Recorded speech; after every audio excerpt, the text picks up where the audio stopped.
The gap between house and unit prices soar as the wealthier homeowners get richer. Star Entertainment faces a second major inquiry into its gaming operations, and Apple faces a $1 billion fine. Welcome to Fear and Greed Business News, Australia's best business podcast. It is Tuesday, the 20th of February, 2024. I'm Michael Thompson, and good morning, Sean Aylmer. Good morning, Michael. Sean, it's a very kind of real estate-y kind of day, isn't it? Because your interview today is with Tim Lawless from CoreLogic. It is. It's all about the main story. So why don't we jump into the main story, and people who want to know more about it, definitely listen to the interview afterwards, because Tim Lawless, well, he's like the godfather of real estate in Australia nowadays. That's what we call him anyway. I don't think he was that taken by the name, to be perfectly honest, but he knows a lot about it. I did love that you actually put that nickname to him during the interview, and it was just, I think he was a bit taken aback by it, but and chuffed. Chuffed. Yeah, secretly chuffed he was. Now, it is the main story this morning because it's an incredible story. The gap between house prices and unit prices has soared. As one of the country's top real estate agents says, the divide between the top end and the bottom end has widened substantially. Houses always sell for a premium over units, but rising land values, scarcity, and a desire for more space through the pandemic and beyond means the premium for houses in the capital cities is even higher. At the onset of the pandemic in March 2020, the house premium, or the difference between the median capital city house and unit values, so the premium was just 16.7%. 4 years later, it's 45%. Which across the country, that's worth about $293,000 or $294,000. Though in places like Sydney and Melbourne, it's a lot more. Since the onset of the pandemic to January this year, house values are up 34%, whereas units are up just 11%, according to CoreLogic. Sydney's seen the largest expansion in the house premium, which now sits at a massive 68%. Adelaide, Brisbane, Darwin and Melbourne, they all sit in that 55 to 60% range. In the regions, the premium is far less, sitting at just 16%. It means if you own a house, you've done much better than those who have owned units. It also means there's probably opportunities out there for buyers of units. Yeah, and Tim Lawless goes into all of that in today's interview, so it is well worth sticking around for. It's coming up after the show. But that data was backed up yesterday by listed real estate group McGrath. Sure was. Chief Executive John McGrath said the top end of the market is as strong as he has seen in 40 years. But at the other end of the scale, first and second home buyers have been definitely impacted by increased rates, their affordability and their confidence. Well, if you're getting 13 interest rate rises, you are sure to have confidence knocked around a bit. Australia's property market has become a tale of two halves, according to John McGrath. And he says the wealthier suburbs, notably in Sydney and Melbourne, are seeing strong price growth and buyer activity. He expects the upper end of the market will continue to be highly sought, and he nominates homes within a 10-kilometre radius of Brisbane, Sydney and Melbourne CBDs as performing particularly strong. The gap between the have and the have-nots, and it's probably a bit unfair because if you own a home, you're probably a have, I would say, but the ultra-haves and the haves, that gap is widening. Now, Sean, moving away from real estate now and moving away from property, it is, of course, reporting season at the moment. How did local markets perform yesterday?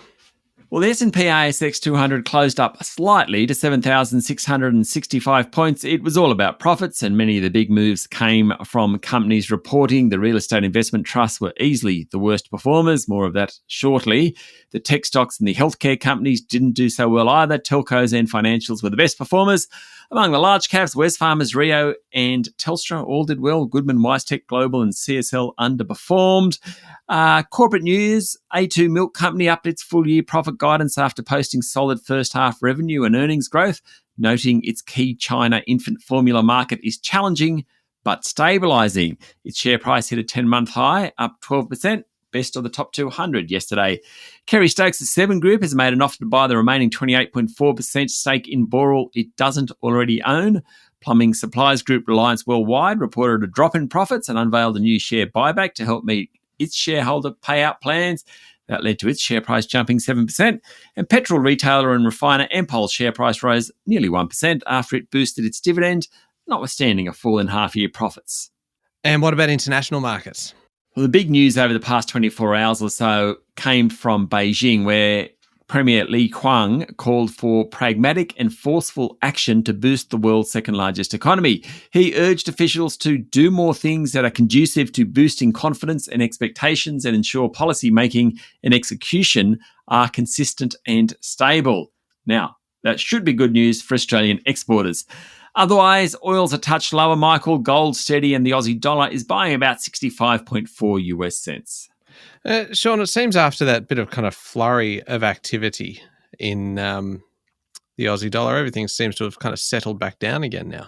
Yeah, we had a very, very exciting 2 or 3 days where it went from sort of 65.4 to about 64.8 or something, less than a cent movement. But given that nothing has happened in the dollar for about 12 months or 14 months, that's pretty exciting. Things back to normal though. Are you saying that I'm overstating it by calling it a flurry of activity?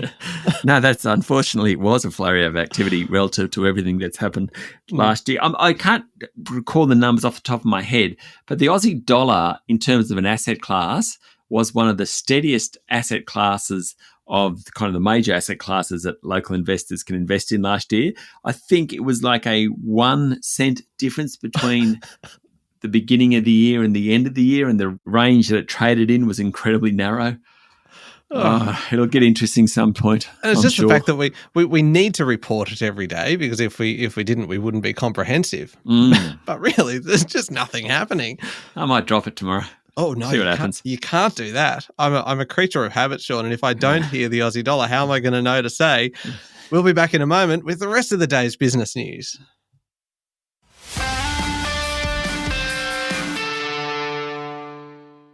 Sean, Star Entertainment faces a second major inquiry into its Sydney gaming operations after the state's casino regulator said it isn't satisfied that the company has made enough changes to regain its licence. Big news just ahead of Star having to report tomorrow. Adam Bell SC, the Sydney barrister who conducted an earlier inquiry into Star's Sydney casino, has been appointed to run the review, and it's due to conclude in May. The outcome will determine if the Independent Casino Commission in New South Wales allows the Star to keep operating. It will specifically consider whether Star has enough money to operate properly and whether its management, reporting lines and compliance are adequate. Apparently, the regulator is concerned that many of the changes that have been pushed through were pushed through by the state-appointed manager rather than the company itself. Mr. Bell, in his first report published back in 2022, found Star was unsuitable to hold its licence, describing its operations as a case study of unethical conduct and cultural failure that allowed $900 million to be washed through its casino. God, that's still savage now, isn't it? Just even hearing that, you're like, ooh, that really, really hurts. Yeah, and you can't think that he's going to be overly sympathetic to them, given he said this is what you have to do. Yeah. And what the regulator has come out and said, well, the company itself hasn't been trying hard enough. The appointed person to oversee the company, that person has made them do stuff. Yeah. But yeah. They're going to want to see that the change is coming from within. Yeah. I mean, its shares were on hold yesterday, but its share price is now 50 something cents. It was about $3 not that long ago. It has been a very poor performer. Yeah, indeed. Now, Sean, the latest opinion poll shows that the Albanese government did not get much of a boost from its changes to tax rates, which included more money for 8 in 9 Australians, as well as a broken election promise. Yeah, just 1/3 of voters think they will be better off under the revamped cuts, and the cost of living remains the key concern of voters. Crime and social order, particularly in Queensland, have also escalated as an issue of concern, according to the Australian Financial Review Freshwater Strategy poll. It says that Labor is in front of the opposition on a two-party preferred basis, 51 to 49%. Labor's primary vote is unchanged at 31%, while the coalition dropped slightly to 38%. Anthony Albanese leads Mr Dutton as preferred Prime Minister by 42% to 38%. That 4-point lead is unchanged since December. Now, Michael, one person whose approval rating has sunk is former Nats leader Barnaby Joyce. It's down 16% since late last year, following video emerging of him lying in a Canberra street affected by alcohol and medication. We discussed this yesterday. Why are parliamentarians allowed to drink in their workplace? I do not understand that. Yes, we certainly did canvass that one very extensively yesterday, Sean. Still in politics, really, Australia's barley sales to China have soared since Beijing dumped tariffs 6 months ago, highlighting the power, really, of the world's second largest economy. China accounted for 90% of Australia's exports of barley in December, even though the imposts were only removed in August, according to Bloomberg. Beijing is currently reviewing tariffs on Australian wine. Some of those are as high as 218%. A decision is expected next month. Now, while this is good news for barley growers, selling a lot of barley to China, it does raise questions about the whole diversification strategy pushed after Beijing imposed restrictions on a number of products. China's total share of Australian exports fell to an 11-year low after that of 28.1%. That was 2022. Rose last year to 31.7% as some of those restrictions were lifted. The record level was 2019, 38.3%. Westpac announced a $1.5 billion December quarter profit, but has warned, Sean, that profit margins being squeezed. The bank has improved its market share of the mortgage market and the result was in line with expectations. Westpac said mortgage competition is pressuring margins while more customers are again using term deposits. Chief Executive Peter King also says he expects the Reserve Bank will cut the cash rate within the next year. Westpac's share price jumped nearly 3% yesterday. And staying in the banks, Bendigo and Adelaide Bank posted a 2.3% fall in interim cash profit as competition in the mortgage market hurt its margins.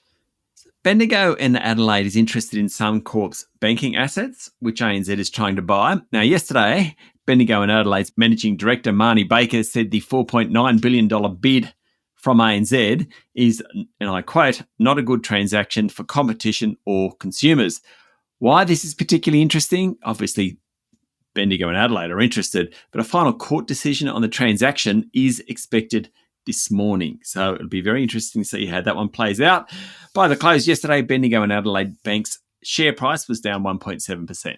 This is an interesting one, Sean. Hearing implant group Cochlear has reported a bumper profit and dividend on the back of a surge in demand for its products as people start to really kind of better understand the link between declining hearing and general health and cognition. Yes. Did you know during COVID, when people were wearing masks, there was a surge in people visiting the doctor around hearing because basically they weren't lip reading. So all these people were lip reading. Without ever realising they were doing it. Yeah. Yeah. Wow. And it's kind of actually in recent year, or during COVID and post-COVID, the medical business of hearing has actually done really well because people weren't lip reading. Anyway, I digress. Cochlear Chief Executive Dig Howitt said there is an unmet clinical need of adults and seniors with severe to profound hearing loss who get poor outcomes using hearing aids. As people become more aware of their options and the evidence emerges of the link between hearing loss and cognitive decline, demand for cochlear implants has increased. Mr. Howitt said people are living longer and they just want to be active for as long as possible. Sales, underlying profit and the dividend at Cochlear were all at record levels for the first half. 2 weeks ago, Cochlear informed the market of the strong result, though not the details. Yesterday, the group's share price finished down 2%, notwithstanding that strong result. That's because Cochlear had actually told investors what was going on about a fortnight ago. Do you reckon it could also be, Sean, because this is going to be possibly the oldest thing I've ever said, all those young people are listening to their headphones and their music too loud? Yeah, no, I'm just going to leave that because that's one of the few things that you've said that sounds older than me. So let's just leave it out there. So just don't join in. Don't even try and kind of argue with me because it will just end up kind of just competing to see who sounds the oldest. I will move on. Lend-Lease's share price crashed 14% yesterday after the builder, developer and investor cut its profit guidance, citing execution risks. Pre-COVID, this was a near $20 stock. It's now trading not much above $6. Chief Executive Tony Lombardo is certainly under the microscope. He said the company's midway through a 5-year turnaround plan to make itself less subject to cyclical fluctuations of borrowing costs and development, though clearly there is still some way to go. One of Lend-Lease's problems is it's had a struggle getting transactions done. Late last year, it did a $1.3 billion deal to sell its master planned communities business to Stockland. Now, analysts aren't confident that this will be done this half year.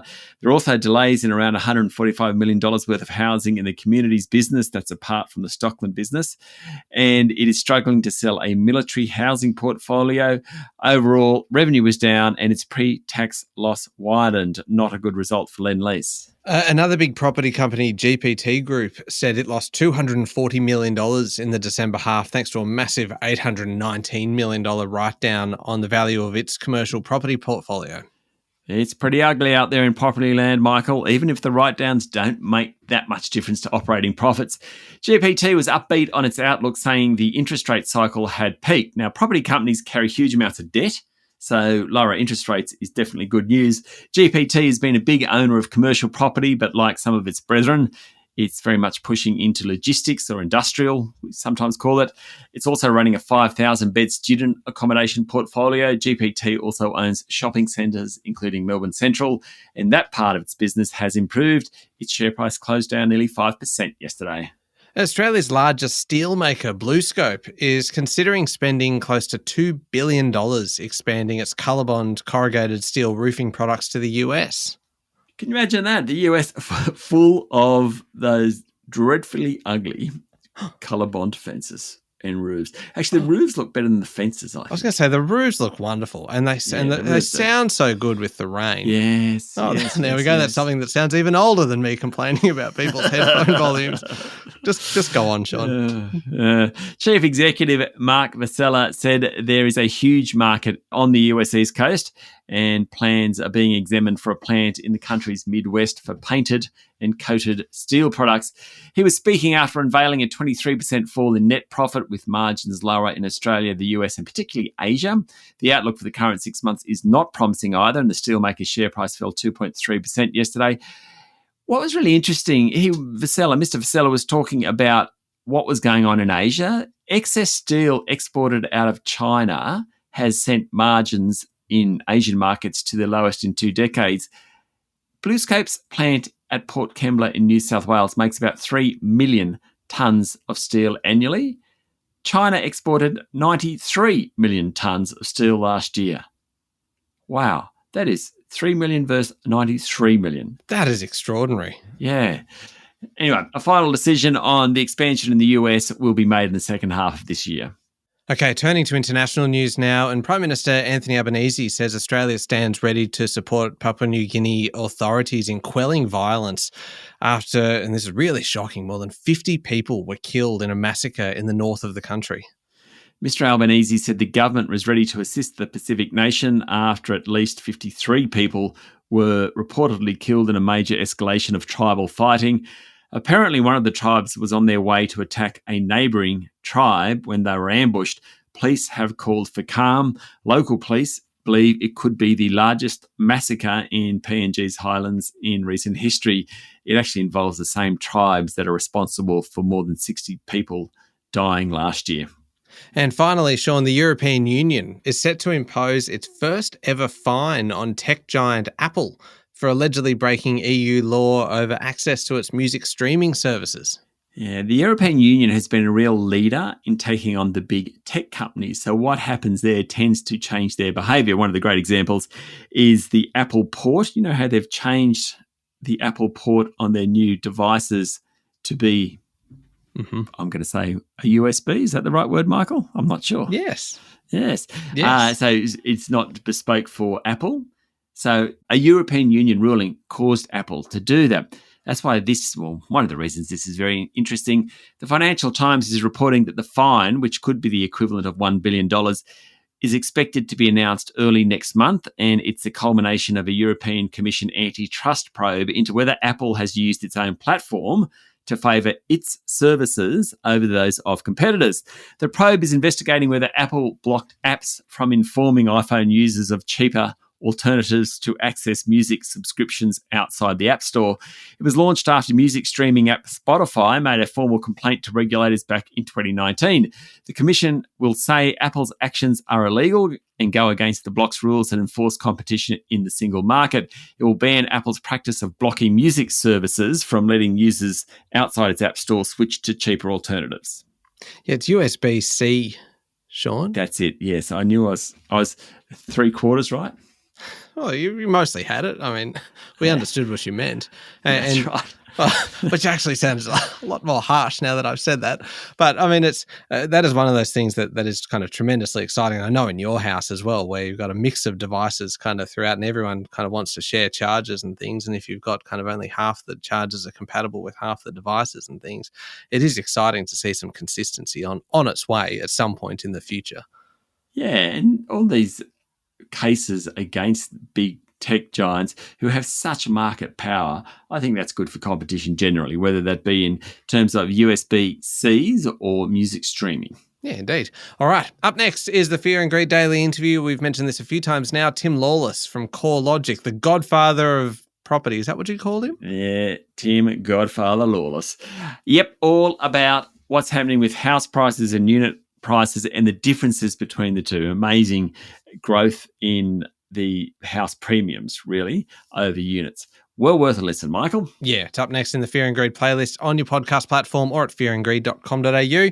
Thank you, Sean. Thank you, Michael. It's Tuesday, the 20th of February, 2024. Make sure you're following the podcast and please join us online on LinkedIn, Instagram, TikTok. We're on TikTok now, Sean, Fear and Greed Podcast. I know you love being on TikTok. X and Facebook as well. We are pretty much everywhere. I'm Michael Thompson and that's Fear and Greed Business News. Have a great day.